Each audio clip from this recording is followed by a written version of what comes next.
They had watched, they had listened to people dying and suffering, even though all that, and they were like, I'm going to share this story. That, I think, is far more powerful than I can quote and understand Alfred Kroeber. And I think what we do now is try to say, actually, the people he was talking to are the foregrounding scholars of California Native nations. I think the early days of California anthropology really benefited anthropologists a lot more than Native people. I mean, he uses his expertise to deny nationhood to like the Ohlone peoples. Maybe part of the reason why when I tell people that I'm Ohlone, they look at me and say, I thought all Ohlone people are extinct, which is never something you want to hear and difficult to have to explain to folks all the time. Kroeber writes a very famous letter that says, no autopsy is to be conducted. We're standing by Ishi's wishes on that matter. Others will say we need to do it for science, but science can go to hell. Welcome to Challenging Colonialism, a podcast dedicated to amplifying the voices of Indigenous California. An important note from the start, the producers are two white male educator academics, and these are not our stories.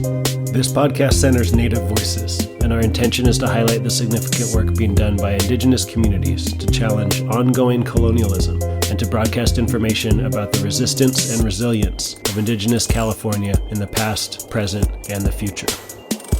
Welcome to episode 3, Kroeber, Ishi, and UC Berkeley. In this episode, we focus on the Berkeley-affiliated anthropologist Alfred Kroeber, whose impact and whose complicated legacy is still felt today. We will hear from Dr. Cutcha Risling-Baldy, Dr. Brittani Orona, Mark Hylkema, Dr. Samuel Redman, Cindi Alvitre, Alexii Sigona, and Dr. Vanessa Esquivido. A final note before we begin, this podcast may contain graphic descriptions of slavery, genocide, and sexual violence.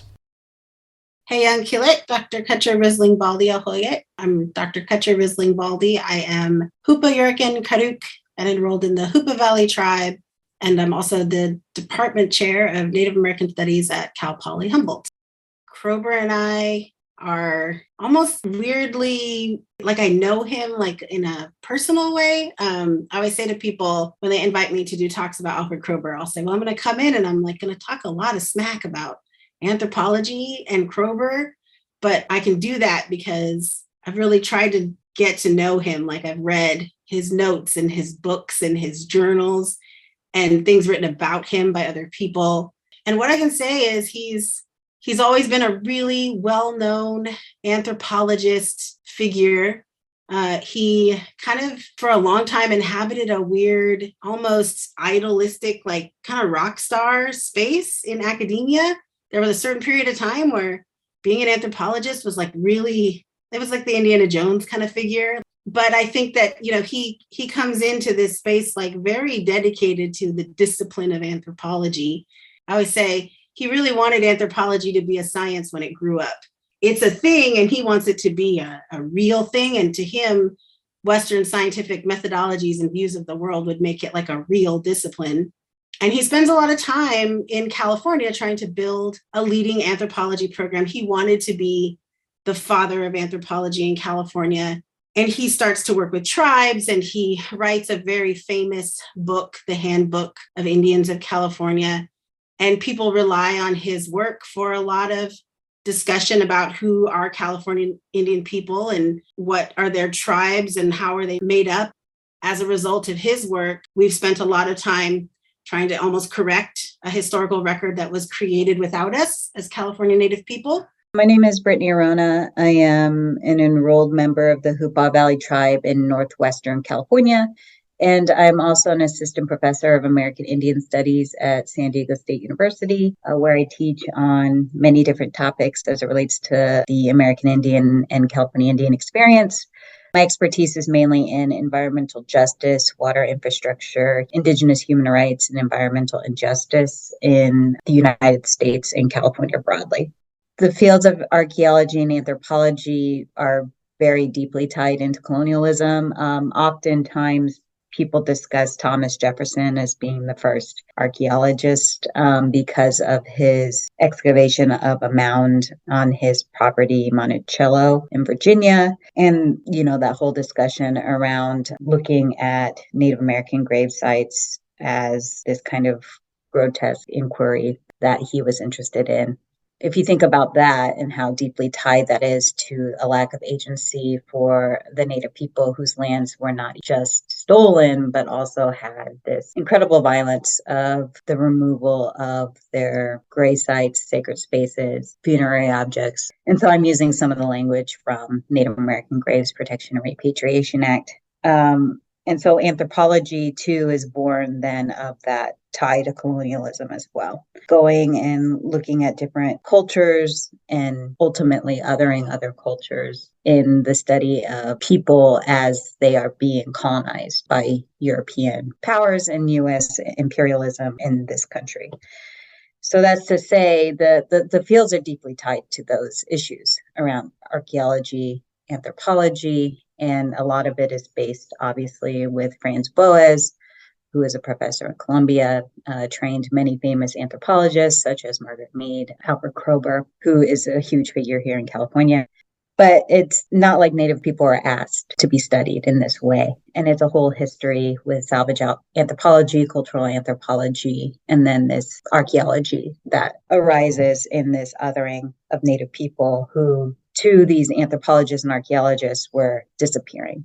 But it's deeply tied to settler colonial violence that's happening at the same time with removal, with moving Native people onto reservations, and then assimilationist tactics that are occurring at the same time. So it's this idea both that we are primitive peoples that exist in the past, and then also be not Native enough anymore through assimilation.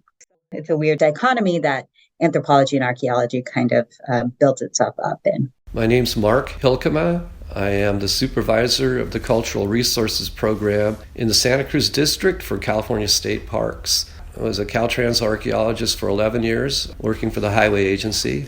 And then I worked as freelance archaeologist, both during those terms and after, and have about 40 years local experience in cultural resources. But the field of anthropology didn't exist yet. It was after Franz Boas, who was a researcher, he founded, I think he was involved with the Museum of Natural History back east, started codifying anthropology as a field of science, and it developed from the field of psychology and linguistics and branched into the social order of the study of humans, right? Kind of a tall order. So it had its growing pains, but the new University of California at Berkeley began to expand their psychology program into anthropology, and one of its founders was Alfred Kroeber. Alfred Kroeber is a very famous individual because in his day he was an advanced thinker. Now his name's been removed from Kroeber Hall at Berkeley because he's seen as a colonialist. I am Samuel J. Redman, and I am a historian and a history professor at the University of Massachusetts Amherst, and I'm especially interested in the history of anthropology. Okay, so Alfred Kroeber is born in Hoboken, New Jersey in the 1870s. His family pretty quickly moves to New York City, where he eventually, as a student, encounters Franz Boas. Kroeber is curious about Indian languages and Native American languages. So he meets Boas, who becomes his mentor.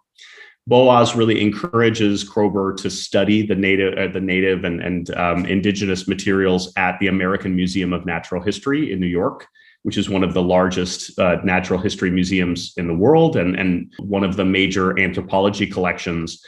So Kroeber ultimately goes out into the field and starts collecting and gathering and writing first in the Great Plains. But then ultimately he ends up permanently in California. But that influence of the topics that he studied, the approaches, the sort of a reverence on some level, will credit both of these individuals as learning the languages of the people that they worked with. that influence carried over into California, as did the museum collecting aspect of it, where Kroeber helps establish the University of California's Museum of Anthropology, which becomes the largest museum of its kind really on the West Coast, and still to this day has some of the largest collections of, for example, California Indian baskets. And Kroeber's project then becomes this massive survey of California Indians. My great-great-grandmother was an informant of Kroeber. Like, she spoke with Kroeber, and my great-great-great-grandfather was as well, her adopted father. And they spoke with Kroeber, and it's just really interesting to read his thoughts on Awak Mary Marshall and then her father, because he says, oh, well, Mary is very supportive and friendly. And then he says, well, her father is very like grumpy and mean. It's like, well, maybe he doesn't want to tell you stuff. Like, so there's a lot of this kind of back and forth, and Kroeber being like incredulous that a Native person would not want to tell him things about their culture. People still use him as like a foundational idea maker and scholar. But I do think that much like any academic, he's a human being. He's made a lot of mistakes, and his assumptions about the world were really based on his cultural understanding of how things function and work. And I don't know if it helps to think about like, what conversation would me and him have today? Like, if I could bring him back, bring him forward in time and have a conversation with him, if he would be able to have a much more nuanced conversation about California Native people.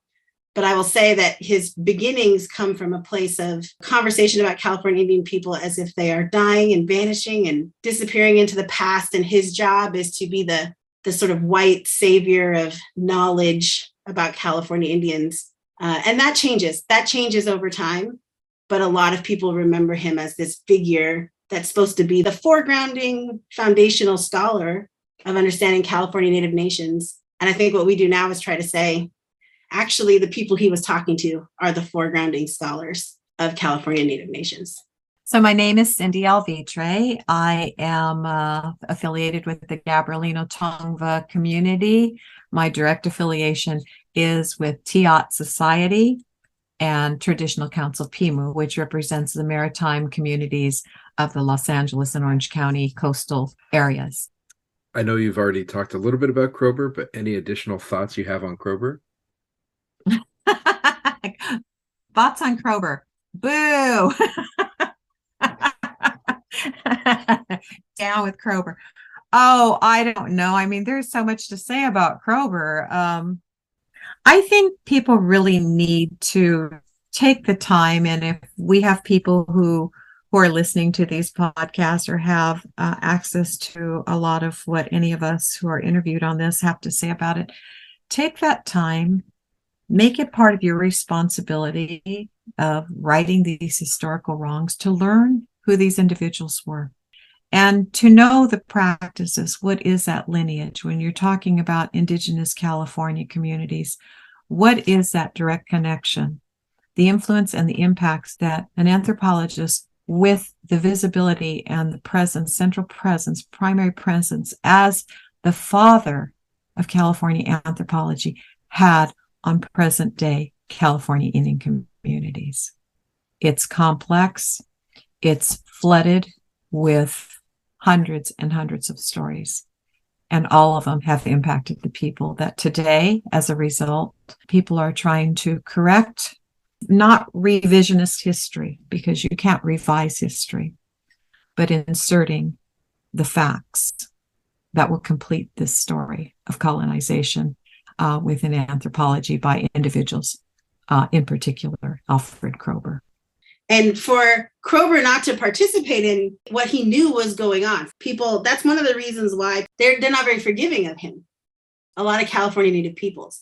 He is sometimes really talked about as like a nemesis to many California Native tribes, because as a result of his refusal to participate in and understanding the political process that he was a part of as an anthropologist, he contributes to the erasure of people, to the displacement of people, to the justification of their ongoing genocide. And I don't think it's up to us to kind of go, did he know that? I don't think that matters.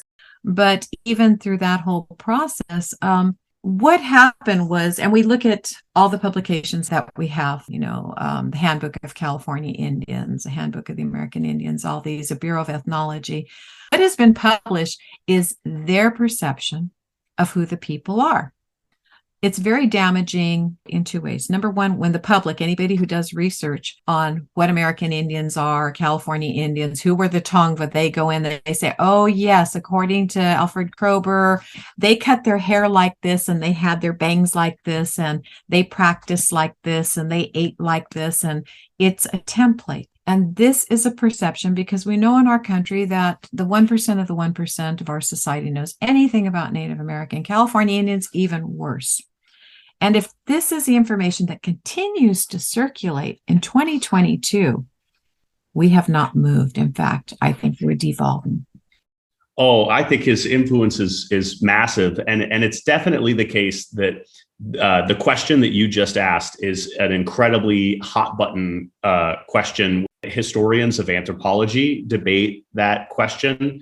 Anthropologists themselves also debate that question, but also California Indians. I don't think that there is a strict sort of uniformity of beliefs about his legacy, but it is clear that it is a consequential legacy. He ultimately, by 1925, I should say, the survey results in a massive encyclopedic type of book called the Handbook of California Indians that is, on the bookshelf of people all around the state for a long time. And so when you write this sort of consequential text that sort of girders how people talk about Native Californians, everything that he got right, and he spent lengthy periods of time with some communities in California, and then there were other communities where maybe he only spent a few weeks. And so, I understand that he got certain things right and other things wrong in meaningful ways. Yeah, I think like a lot of California Native people, I have very complex feelings about Kroeber. In many ways, his archive has been very helpful for me to find information about my family. Like Awak Mary Marshall, who is my grandfather's grandmother, who he remembered, So that's like a connection that I maybe wouldn't have had without those archives. And learning about her and how she was at least written about, even if it's not like fully accurate. And I asked my grandfather about her too when he was still alive, and a lot of it matches about what Kroeber was saying. Like she was a nice woman and friendly and all these things. And so that connection is actually meaningful to me to have that. But also, Kroeber, much of it starts this kind of this anthropology that occurs in California that is very much a violence against us. I mean, he uses his expertise to deny nationhood to like the Ohlone peoples in the Bay Area, says that they're no longer existent as a tribe. And so people take that and say, yeah, okay, you're right. Mishmin Truhis Kanraka Alexii Sigona. I am here this morning on Ramaytush Ohlone speaking lands in Redwood City, California. And I am a member of the Amah Mutsun tribal band, and I am currently a graduate student at UC Berkeley in the Department of Environmental Science, Policy, and Management. As a young scholar interested in my history, California Native history generally, I remember as an undergraduate student reading Kroeber's books and hearing about Kroeber in the classroom. As someone who reconnected with culture during my college years mainly, a lot of my re-education came about through academia, through the classes I was taking, through the research papers I was trying to write. And so folks like Kroeber and other anthropologists were pretty formative in me learning about this history. But then later on, coming to realize that there are some issues with some of this older anthropology was very interesting for me, because I think as someone in like a teenager, I was pretty naive. And so I just trusted that what Kroeber was saying was the truth. And of course, hearing later with other Amah Mutsun community members that, Kroeber was part responsible for Amah Mutsun and other Ohlone peoples as being seen as extinct, not existing anymore. And so that was pretty troubling for me. So first, I remember Kroeber, from the books as someone who was, of course, a reified figure. If professors are, citing him and I'm reading things that are citing Kroeber, I just assume that he is an authority, a legitimate person who's talking about these things. And only when speaking more with community members or reading more critical anthropology later on did I come to recognize that there are some issues with Kroeber. And this was even before I came to UC Berkeley. I remember going to some meetings before I even got into Berkeley in Kroeber Hall. I wasn't too sure who Kroeber was, but I definitely remember that name, Kroeber Hall. Yeah, one of the first times I went onto the UC Berkeley campus was a meeting in Kroeber Hall. Later, coming to realize all the issues with that. I was going to a meeting with the Kent Lightfoot lab in Kroeber Hall. The Kent Lightfoot lab and all of his PhD students that have worked in collaboration with my community for many years now is a new kind of anthropology, archaeology. And it was just, I think, kind of ironic that it takes place inside of Kroeber Hall when, it's working with Ohlone peoples who Kroeber thought to be extinct. But Lightfoot, and other folks were supporting the revitalization efforts of our communities. Kroeber was real uptight. I mean, it might be a function of he's living through this period of time where I think a lot of people were really uptight in kind of his cultural existence, but he was a pretty uptight dude. He had a real difficult time talking about Native women. I think that you notice that in some of the ways he talks about our practices around menstruation. I have a chapter in my book that's specifically about let's talk about how Kroeber talks about menstruation, because he uses women's ceremonies as a way to determine which tribes he thought were more civilized and which were more primitive.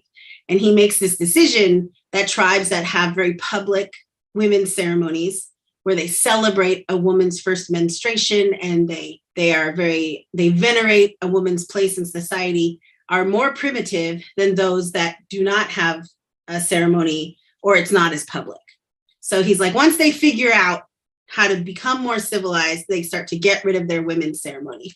And that's how he sort of functionally develops his theories on culture and what makes a culture and how do they do things. And he really is very clear about this in his book.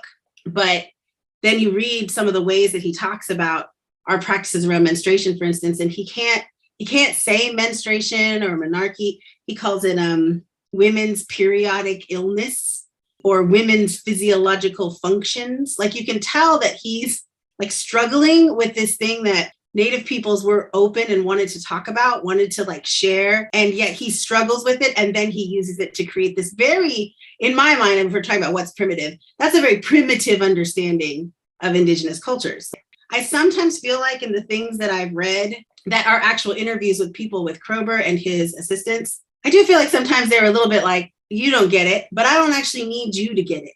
I just want you to write this down because I'm not actually doing this for you. And I always say this about the sort of salvage ethnography record. In my mind, California Native people are not sitting down to work with Alfred Kroeber because they just want to make sure he gets tenure. I think that they are really thinking about how they're building a space of knowledge about themselves and that they want to make sure that those things are coming from them and their voices. And they're thinking about the next generations of people that might need this information.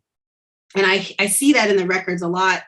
You see people saying to Kroeber or the people he's working with, write this down. I need you to write this down. They even talk about sometimes in the archives, they'll say someday someone's going to come looking for this information. They're going to need to find this. So I think they're very deliberate about their negotiation of working with Kroeber outside of just he's paying me money or we have some kind of working relationship or whatever it is. Kroeber himself, like I said, in his mind, he's doing real solid scientific research. And he really wants it to be scientific research. He tries to take the personal out of that.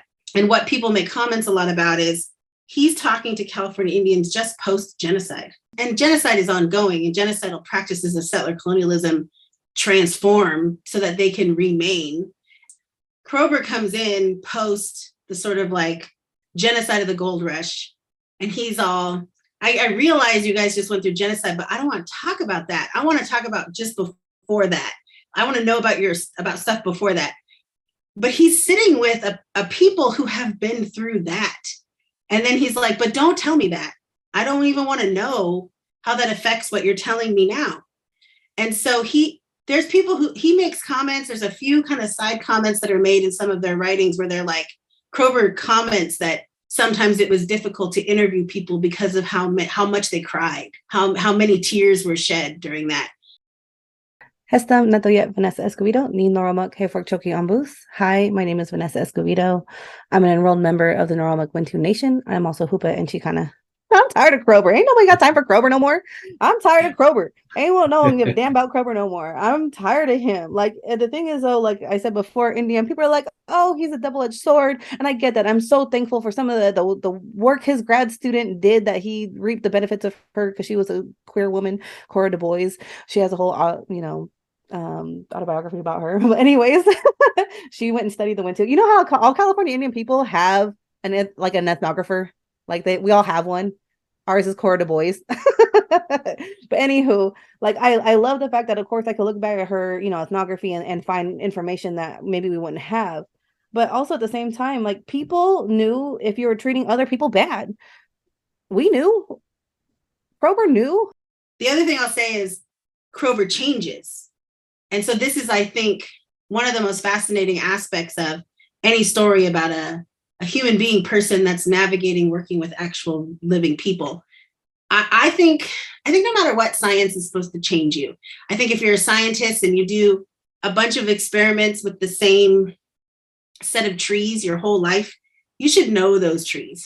Like, you should be changed by them. You should feel like you're in a relationship with them, that you understand them through an interrelationship of how they exist. And I feel like Kroeber has this realization at a point where he figures out a couple of things. One, he really likes us. I don't think he went into his work being like, I'm going to really like California Indians. But by the end of it, and everything I've read, he like really likes us. There's probably some of us he doesn't like at all, because, that happens. But there's a few of us that he's just like, I really like California Native people. And I think one thing that we made really clear with him is that, like, when we were working with him, we were inviting him into our communities. People fed him. They invited him to their family dinners. He was close with some of his like collaborators, like to where they would hang out with each other. He bought a cabin up here in Northern California in the middle of Yurok territory. I talked to a couple elders when I was doing my book, and I was telling them I was going to write about Kroeber. And one of them said to me, what my auntie told me is that when he would come around, they would say about him that he was searching. He was always searching. But what he didn't recognize was that he was actually looking for himself. So they were trying to help him to like understand himself. And in his mind, he's going to be a famous anthropologist and get tenure. And I felt like watching these Native people just being like, okay, yeah, we're helping you to get tenure. That's what we're doing. But really, they're like, this guy has got to figure out himself. Like, he's searching for himself. He spends a lot of time in Yurok and Hupa territories. And actually, there's a letter from my Mary's son, James. And he says, you need to pay me for this information that we are giving to you. So I also love those little moments of agency that happen in those archives too. It's not just the story of the taking, but it's also the story of resistance that occurs with tribes, which I think is really neat to see. But also his legacy really shapes the way in which anthropology and archaeology is done in California and beyond that. And not to, bash on anthropologists or anything. I know many great anthropologists that work in California and do really wonderful and great work, many Native archaeologists, and there is a culture shift, I hope, and I think that's happening. But this perception that we are primitive and the way to understand us is through digging up our bodies in digging up our sites and taking our histories and putting them and using them and publishing them is not quite an equal relationship at all. It's not an equal relationship. So I feel often very conflicted by the fields because I get stuff from it and I think it's interesting, but I also believe that it has caused and know that has caused a lot of harm for people, and especially in how our ancestors are in these spaces and trapped in these spaces and not cared for. I mean, really not cared for.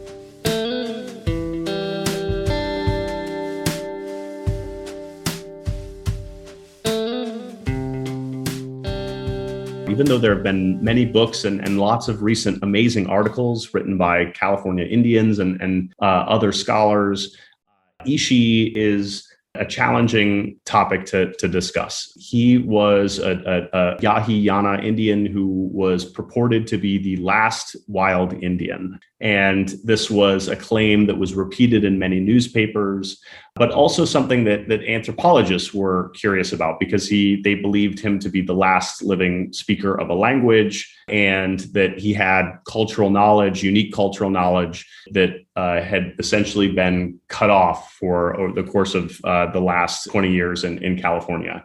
Okay, so all of this was mythologized in a great deal, but Ishi did, in fact, have a great deal of cultural knowledge and had been living using methods that had been innovated by his ancestors for generations. So, for example, he was considered to be a really talented flint knapper. And you can go and see the arrows and other things that he made in museums and appreciate him as an artist and a culture keeper and a practical, hunter. So all of those things I think are true.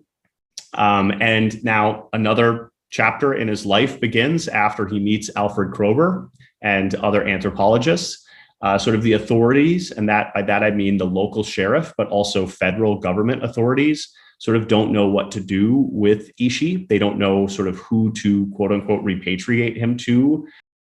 Yeah, so Ishi was a Yahi man who was a victim of genocidal violence in California. So his family and his tribe are victims in 1865 of the Three Knolls Massacre in homelands of northeastern California. And basically his family then lives in hiding for decades. Ishi's context is really important because it's also happening at the height of genocidal violence in California. So the Yahi tribe experienced this mass amount of violence. Ishi goes into hiding with his family. He only emerges in 1911 around the age of 50 when the rest of his family dies. So they're constantly moving through the area that he's from and hiding from settlers who are hunting them, essentially. The elders were dying out because of California's genocide and Holocaust that occurred after the gold rush. And so Native people began to hole up and hide. Ishi doesn't come out till 1911 and encounters Kroeber and his ilk as they draw him into the University of California as an exhibit. And so he emerges in Oroville and becomes this kind of sensationalized figure and is known as the last wild man, quote unquote. So Alfred Kroeber hears about him and then decides to bring him into the UC Berkeley Museum. And so he becomes something of a museum exhibit. He lives at Berkeley, becomes a janitor at Berkeley, does demonstrations, and is constantly asked to talk about his culture, talk about the Yahi. And then Kroeber finally persuades him to go back to the area that he's from, which is the Deer Creek area in Tehama County, despite his very strong reservations against that. Ishi's very strong reservations against that. Obviously, it's a site of his family's destruction, and he weeps when he sees his mother's grave. It is already an exploitative relationship, right? You take somebody who survives this mass genocide and then puts them into a museum and really just starts studying him to salvage something that Kroeber and his allies like T.T. Waterman believe is lost, without really giving Ishi that agency to decide whether or not he wants to even do that, right? And maybe he did. I mean, it's hard to fully know without having his side of the story also being told. So he figures a lot into this imaginary who California Indian people were, how they interact with museum spaces. You know, I think many Californian Indian people, including myself, feel very strong affinity for Ishi and also feel a strong protection over him as well, and that memory of him and what he went through. And so when he dies of tuberculosis, he is then autopsied, which is against the wishes of his people and his, you know, his belief system. There's just such a lack of agency and care that happens around that. And the fact that his brain is sent to then the NMAI to be studied, and then it's lost. And then there's a whole book written about this issue, right? Ishi's Brain by Orenstarn. But it's very, very deeply connected to this violence of both the destruction of Native people in the United States and around the world, so Indigenous people, and in California specifically, and then this really ghoulish collection that happens through salvage anthropology. So this idea that Native people are not Native anymore because they're merging into modernity, that Ishi is the last wild man, and so after that, we disappear and become assimilated, which isn't true. And then that we also stop having these connections to our people and places, and that they become open for anthropologists and archaeologists to come in and just take and study without having our agency around that. Ishi's story represents a lot of that building up of mistrust as well. So even as like Kroeber is quote unquote nice to Ishi, he still allows this autopsy of his brain and his removal of his brain and separating it from his body, which is such a violent act after death, kind of also then reflects the violent nature of these relationships that happen. And Kroeber might not have known about it and, you know, was angry when it happened, but I often wonder how much he tried to get that back for his friend, supposedly his friend, Ishi. So I think there's a lot that you can critique about that and how Ishi is related to those issues around museum collection. But he was also his own person and lives in this still kind of like mythical space, I think, for non-Native people, when he was actually a person who experienced this unimaginable violence, both through genocide and then through the violence of anthropology and archaeology that happened here. He's essentially given to the care of Alfred Kroeber and the museum, where he resides for the next several years. So critics challenge that he is essentially exploited in this way, and that he's put on display in a human zoo-like fashion, that he's given really limited agency in the story. And others look at photographs and written descriptions and see that Ishi in this life becomes quite comfortable, and he's an affable guy, and he speaks through translators when he can, and he starts to learn some English and hand gestures, and gets along well with children. And there's a neighboring physician who he befriends, and they will shoot archery together, and he, you know, rides around on a streetcar, much to the curiosity of journalists. I think Ishi was big. I think Ishi was foundational, and what Ishi was doing, you know, with him, again, is almost kind of the same as what I see with other California Indian people.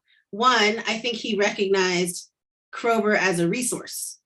So, you know, Ishi comes out of what they would say about him, comes out of the woods, right? Like but he's essentially picked up in Orville. He's starving. They like put him in jail. I always find this really fascinating. Their first instinct, they find this starving Native man who's like coming into town, sort of looking for some way to get help. And they're like, oh, I know, we'll put him in jail. And then they call Kroeber and they're like, we have this Indian guy. Do you want him? And then Kroeber's like, I'll take him. He's the last wild Indian. But I think that, again, bringing him in as like a specimen and then watching as their relationship develops into like a really deep, respectful, like a respect friendship. At least that's how Kroeber would characterize it and has characterized it. We don't exactly know how Ishi characterizes it because Ishi doesn't really ever write or speak directly to his relationship with Kroeber. I think we can guess based on a number of different factors. Like they say that his tribe had been massacred and that he had lived through a number of really violent events. And he's negotiating sort of what that means for his life. He's making decisions about not sharing his name. So Ishi is not actually his real name. He's navigating what he shares. So he's oftentimes saying he wants to record songs or stories. I think that in his mind, that's a resource for him to leave behind. I've seen other Native people navigate the archive that way. But we don't get a lot about like his relationship with Kroeber from his perspective. Although I did find out today, in case people were wondering, that Kroeber called him Ishi. It's actually a really badly anglicized version of the word in his language, in Yahi for man. But then he contracts tuberculosis and passes away. He dies while Kroeber is in Europe. Kroeber writes a very famous letter back to the university that says, no autopsy is to be conducted. We're standing by Ishi's wishes on that matter. Others will say we need to do it for science, but science can go to hell. Unfortunately, the letter arrives late or something, as far as communication breakdown. The people who are in California do, in fact, do an autopsy on Ishi, and they remove the brain and they keep the brain. The rest of Ishi's remains are thought to be eventually cremated and stored in California, but the brain sort of presents this question for Kroeber when he returns from California. So he writes to Alice Erdlichka, the curator of the physical anthropology collection at the Smithsonian, who is a curious, curmudgeonly, nasty guy, but he has a brain collection at the Smithsonian. And he instructs Kroeber how to ship the brain to the Smithsonian. So for years, this was sort of a forgotten episode. Not a lot of people really knew about it. And anthropologists later then published a work really helping to jumpstart interest in this story, and activists from California and descendant groups from California really did the hard work of putting this together and putting the puzzle pieces together to figure out the identity of the remains and bring them home to be returned to the earth. So it's a tragic story on many different levels. I feel bad for Ishi in so many ways, that he was so isolated and so alone in his last moments, and thinking, he was around Kroeber, and he was in the Phoebe Hearst Museum, where he was on display, right? He was created as this living artifact. And of course, this is also during the time of World Fair, so very on par with colonial structures. But, he was our only example of a California Indian growing up that we learned about in school. I remember I was so excited to go to the California Indian Museum, and I seen his rabbit skin blanket, and I don't know why, like every time I'd even go back, I would go visit that blanket. And it's funny when you grow up, like you don't understand why you are where you are until like you start to learn about the laws and like the history of your family. And so my family is from up north, Northern California, and my great grandma met some settler, a miner, and got married and started moving down the state, and they ended up living in Paradise and Butte County. I never knew why until later on, finding out, oh yeah, relocation and removal and all these other things. And she married a miner. Like I was like, oh my God, I can't believe I didn't really put all that together until I got to college. And Ishi was from around that area. So they would talk about Ishi, and they would say how other people have told stories about how they would see Ishi at dances. He wouldn't come down, but they'd see him up on top of hills, like looking down and not quite fitting in, but and not knowing probably that he could, maybe not wanting to. Then finding out his story later on in college, like, wait, because I had this huge story of him, like he was the last California Indian, because I was preached this whole nonsense as well, right? And I guess maybe not even seeing myself as a California Indian then in fourth grade, but then getting to college and finding out like the amount of atrocities that happened to him with Kroeber, and being taken and isolated, and how lonely he must have felt and put on display. And so, of course, he gets sick and passes away. And he asked Kroeber, I think that was like his last wish, please don't cut me up. Please don't dismember me. And it's a continued disembodiment. Kroeber makes this excuse that he was away, and this other guy that was actually part of Ishi's friend, I forget his name, the doctor who ends up deciding to take his body. But there was no protections. There was no one there to protect Ishi. There was no one there to hold his hand. And so Ishi gets taken away and dissected, and we see this huge thing play out with NACRA about, we want to repatriate Ishi. It's time for him to go back home. It's time for him to finish his travels. And we see this disgusting act of, his brain was sent to the Smithsonian. So we fight to get it back. And then, of course, they can't find it for years. And it's just the most grotesque story. I mean, just even in death. And I know that they finally found it and they finally repatriated it, but it's just this huge gaping sore. This whole thing that's happening here happens within a 5-year time period. So he gets found, brought to the museum as an exhibit, becomes super famous. I mean, like super famous, and then dies of tuberculosis, all within 5 years. And Kroeber has to have kind of his moment where he has to decide, am I an anthropologist, die-hard person who, I'm separate from this? Am I his friend? Am I like his confidant? Am I the person that takes care of his wishes? And what you see is through a series of letters, Kroeber writes and says, don't autopsy him. Don't take him apart. Don't do those things, even though that has always been our modus operandi. That's what we do. This is our friend. And he actually refers to Ishi as his friend. And he says, we stand by our friends. That's what we do. And I think this is likely a very big moment for him, because within this letter, he also says, if people want to tell you, and he's the person he's writing to, or us in general, that in the name of science, we have to autopsy the last wild Indian.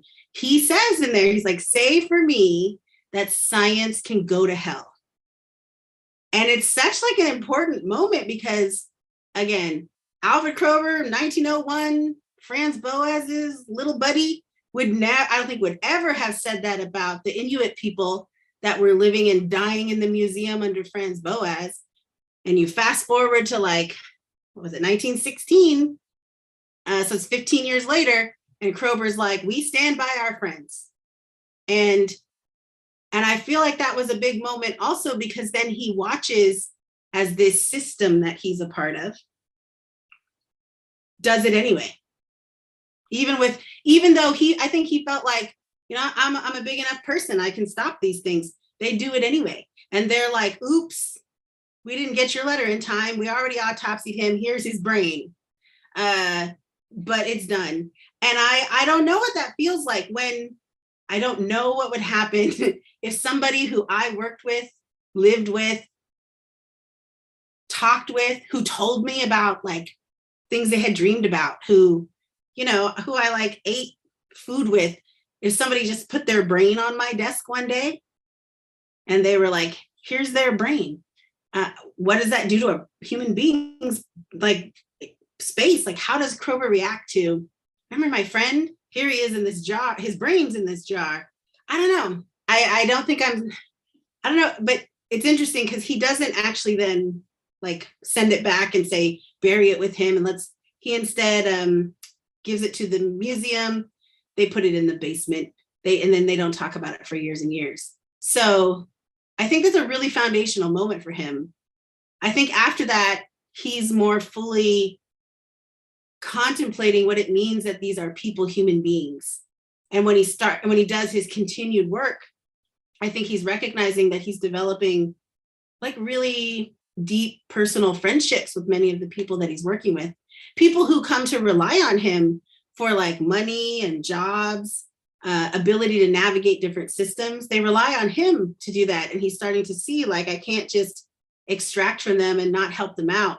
Yeah, just the very idea of bringing a native person and not really compensating them fairly down and marketing them as the last Indian is very, very problematic. And maybe part of the reason why when I tell people that I'm Ohlone, they look at me and say, I thought all Ohlone people are extinct, which is never something you want to hear, and difficult to have to explain to folks all the time that, oh no, Ishi wasn't really the last Indian. There's other people here, Kroeber was a bit off there, and there's other ways of looking at indigeneity.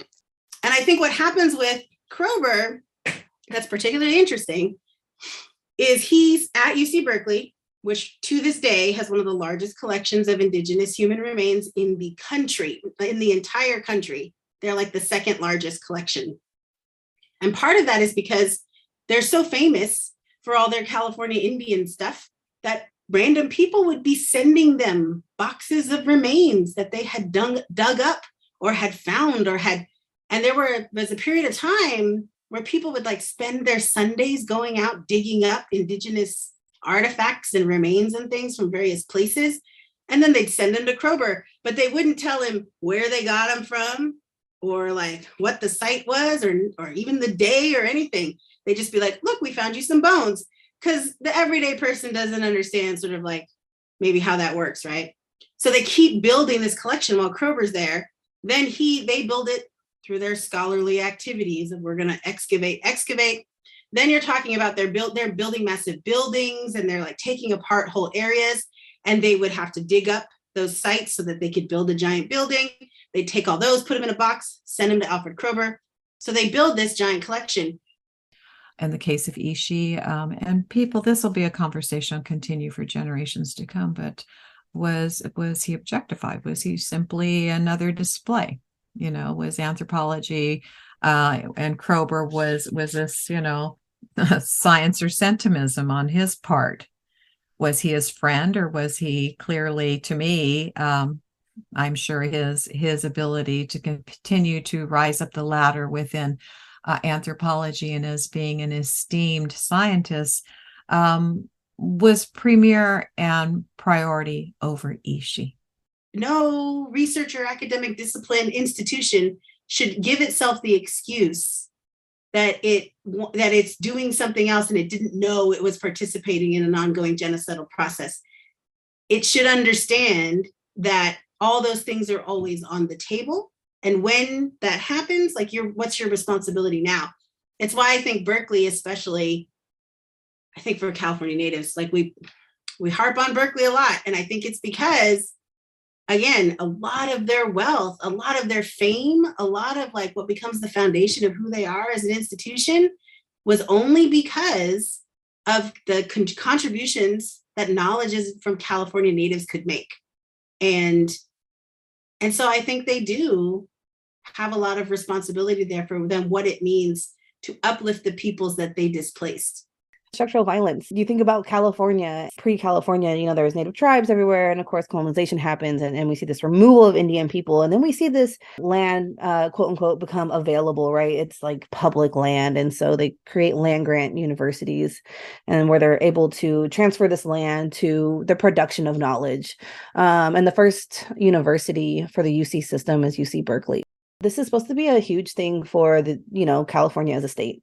Right, we're investing in production of knowledge, and we're going to talk about agriculture and arts, and it's going to be fantastic. They put Berkeley on a land grant, land, and so they start moving forward. They're doing their thing as a university, but of course, who's lacking in those universities? It's Native people, it's Mexican people, it's people of color, right? Like we're not allowed in these, so it's already excusing massive amounts of generational knowledge that's not welcomed in these universities. And then, so just the creation of like a knowledge production excuses all of our thoughts, all of our knowledge productions, all of our ways of knowing, all of our epistemologies and cosmologies are not there and not welcomed. Berkeley has done the most damage for California Native peoples. They have one of the largest collections of Native remains. They have the largest basketry collection I've ever seen, and we don't have access. They don't follow NAGPRA. I don't know if they've actually made a repatriation. They are the biggest, most egregious university to work with Native peoples. People say that they've gotten sick visiting that repository. I'm glad. I'm glad that the whole structure is shifting to rename Kroeber. I would say, that's great. Now, are you also giving land back? I mean, we can rename all the things, but like, what does that really mean for how we're uplifting the Indigenous peoples of that area? Is Berkeley going to throw a bunch of money behind helping the Ohlone to navigate federal recognition? Is Berkeley helping to stop the desecration of the shell mounds that are happening in that entire area? Yes, rename the building. I actually don't even, I don't even know how, the weird and beautiful thing about public history and memory is I don't know how many current students you could go up to and say like, Kroeber Hall, who's it named after? And they could actually go like, Alfred Kroeber, who is an anthropologist in the night, you know what I mean? Like, I know there's something important about putting names on buildings because they fight you so hard when you want to change them. So I'm glad that in their understanding of that importance, they're like, look, let's do something to change this name and let's actually change it. But I also want to say that that's a start to a bigger conversation about what that means for you, because that should be the sign that you're ready to have the difficult conversations to rebuild a relationship with the people that you should have centered in the first place in the work that you were doing as a university. I'm happy that they're changing some of this narrative. I think that a lot of this movement, though, I would like to just kind of point back out that this turning of colonizers, colonial settler names and statues is because of the Black Lives Matter movement that happened in 2020, the second phase of that. Because, I'm seeing a lot of things just in Sacramento, where I live. They got Sutter's statue removed. They got Columbus's statue removed from the state capitol during that time. I don't even want to call him Father Saris. That guy, they got his statue destroyed in the Sacramento area. So, and I know a lot of Native activists too. Like, I don't want to excuse it just from that, because I know Native activists have been working to the renaming of Kroeber Hall. And I'm lucky to be part of this graduate student organization at UC Berkeley called AGSA, the American Indian Graduate Student Association. And during the time where folks were really, organizing to get the Kroeber Hall name changed, AGSA really came together, like wrote things and, really just tried to do some educational things for the students, for other graduate students. We partnered with the Native Law Student Organization, NALSA, and some folks in the organization, some of the leaders wrote an op-ed in one of the Berkeley University publications for informational, materials. And I also recognized that this was something that took many, many years of work. So I came into, this stuff as maybe my second year as a graduate student when Kroeber Hall, the name was changed. But this was well before my time that folks, other California Native peoples or other just Native peoples on campus were really pushing back against it. And it culminated during the pandemic, during maybe a time when we were really reckoning nationally with our history, the history of the United States. And so I guess, someone like myself was really fortunate to see it removed during my time on campus, although honestly, I didn't put a lot of labor into it. I think the labor was done by folks before me and other people more plugged in. It felt kind of odd when the name was removed because we were trying to get a photo taken for the Daily Californian, I believe, of some Native students standing in front of Kroeber Hall. And it took quite a lot of time to figure out how to get just a couple of people out there with the pandemic. Everyone had moved back home. Folks were really nervous about gathering. So it was kind of like when it was taken down, I wish there were a crowd there, just like the bell removal in Santa Cruz, that event that Amah Mutsun and state parks and other folks organized back in the fall of 2021. That had several hundred people out there listening and really bringing that great energy to the space. But here during the pandemic, unfortunately, we had 3 Native students and 1 Native staff person pose for a photo, basically, and that was it. It felt like there wasn't any other events where folks were talking about it more, taking it down, and those spaces I think are important because we can get lost in emails or reading things online and stuff like that, but it really means something else when those healing moments happen. Coming back to the Kroeber Hall today, for a while, it was just like an unnamed building. There wasn't really anything outside or anything marking it. I'm seeing a lot of prospective students on campus right now during this time who probably recently committed to UC Berkeley. And I wish there were some other informational materials out there, for them to recognize, oh, why is this called today the Anthropology and Art Practice Building? And what was it formerly called? Or if they knew that history, that would be very interesting. But I'll end with just saying, in the next couple of months, Cafe Ohlone is going to be, which is adjacent to this, formerly the Kroeber Hall, is going to be opening up inside of or in conjunction with the Hearst Museum, which is, one of the other folks who have been dragging their feet with the NAGPRA process at UC Berkeley. So I think in a way that space is going to be replaced with Cafe Ohlone and the beautiful, resilience of Ohlone peoples in foodways and kind of that celebration. And Kroeber's name, is no longer there. So I think that's kind of fitting, and I'm really looking forward to that opening. I think honoring people who have committed these violent acts, and maybe just even naming stuff after people, is not like the best methodology of naming buildings, because you can critique a lot about things across the UC system. I think that the renaming of Kroeber Hall is good. And also the discussion of Kroeber's legacy is a good and important thing to have. And it's a good conversation to be having with not just Native people, but non-Native people as well. It's like, hey, this guy actually did do a lot to hurt us. It's not an erasure of history. There's like this point that people are like, an erasure of history. It's like, well, a name on a hall isn't really erasing somebody's legacy.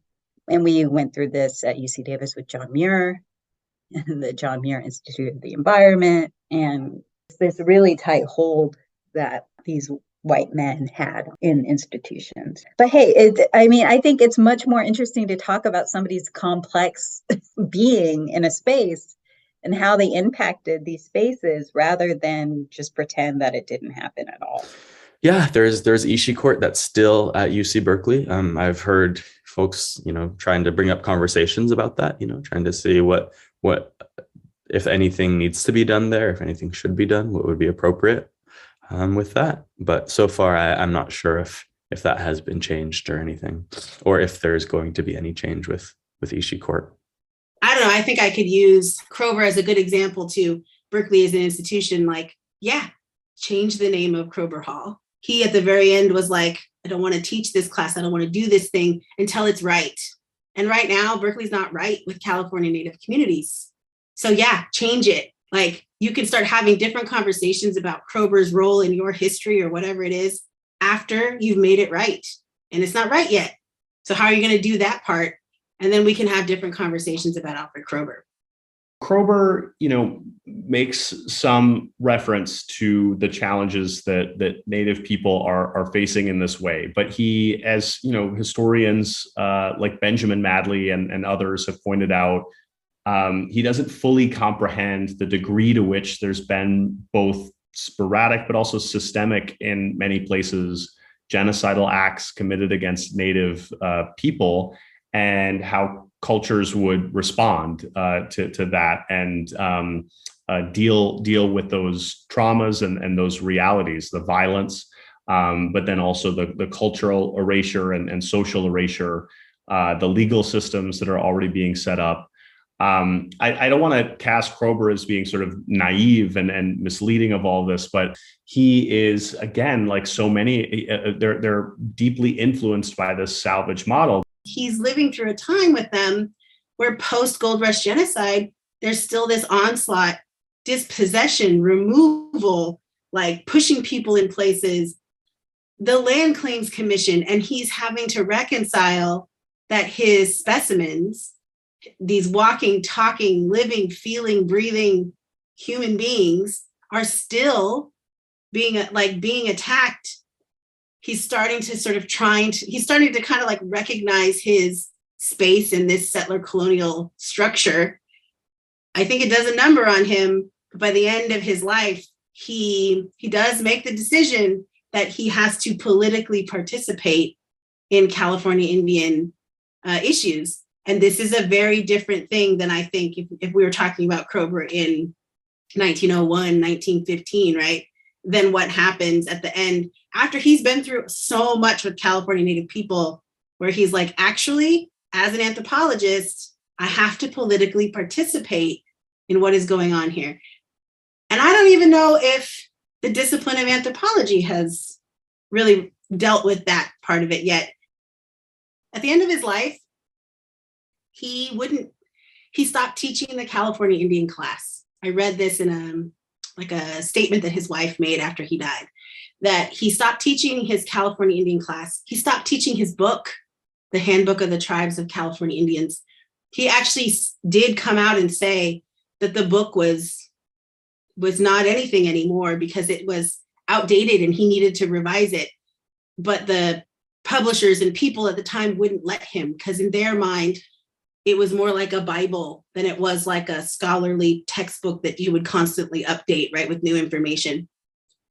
They also didn't want him to because he was at a point in his life where he wanted to start talking about the complexity of what it meant to know this and what that means for California Indians today.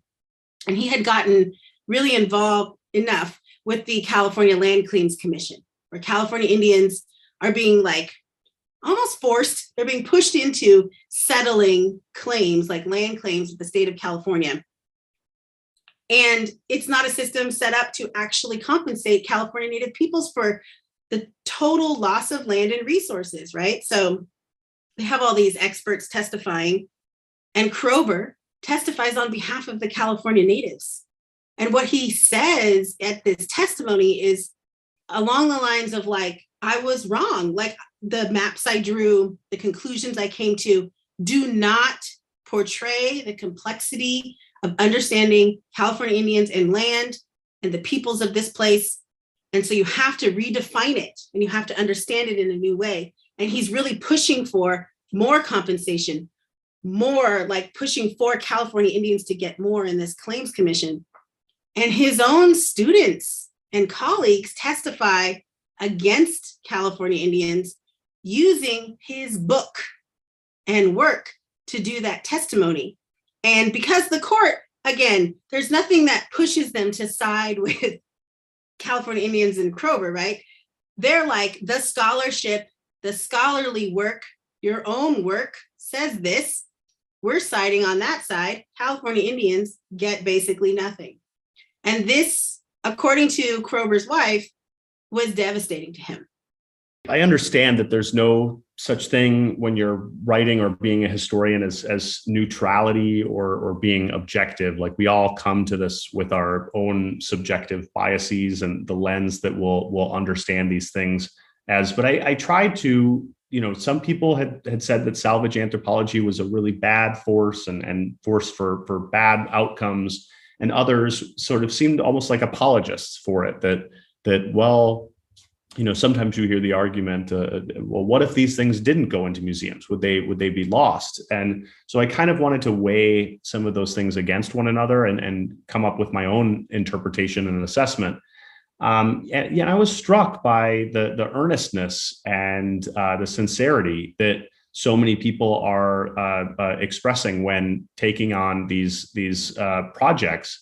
But despite the fact that they care so deeply in many instances for Native people, and they get to know them, they live with the community. Often they're participating in ceremonies or singing songs with them. That in some ways only goes so far, right? That ultimately the salvage anthropology project is an extractive one that's about taking these materials and this knowledge and keeping it in a secure vault in Washington, D.C. or New York or Berkeley or San Francisco, and essentially decoupling it from its original makers. What we say in Hoopa is at the end of a story, they always say, "Hi Nantik," right? That means like, that's it, that's the end. What it actually means is that it reaches so far. Like you don't know where the thing you're telling is going to go, but you're sending it out in the world to reach out so far. And I would love to be able to tell, these Indigenous peoples that sat with Kroeber that it reached this far, and now it's going to reach so much further. And all the things that we are able and are going to do with the thing that they made sure to carry forward, even while everybody was trying to tell them that they were going to go away, or even trying to kill and murder them, chasing them out, even though they had watched, they had listened to people dying and suffering, even though they had seen the land run, red with blood, and they had to run for their lives, even though all that, and they were like, I'm going to share this story, and I'd love to be able to be like, it has reached so far. That, I think, is far more powerful than I can quote and understand Alfred Kroeber. Thank you for listening to our third episode in a season focused on the exploitation of Native Californians by colonial science and academia. In this episode, you heard from Dr. Cutcha Risling-Baldy, Dr. Brittani Orona, Mark Hylkema, Dr. Samuel J. Redman, Cindi Alvitre, Alexii Sigona, and Dr. Vanessa Esquivido. Challenging Colonialism is produced by Daniel Stonebloom and myself, Martin Rizzo Martinez.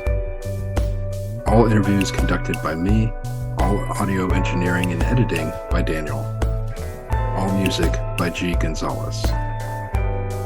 This podcast is produced with support from California State Parks Foundation.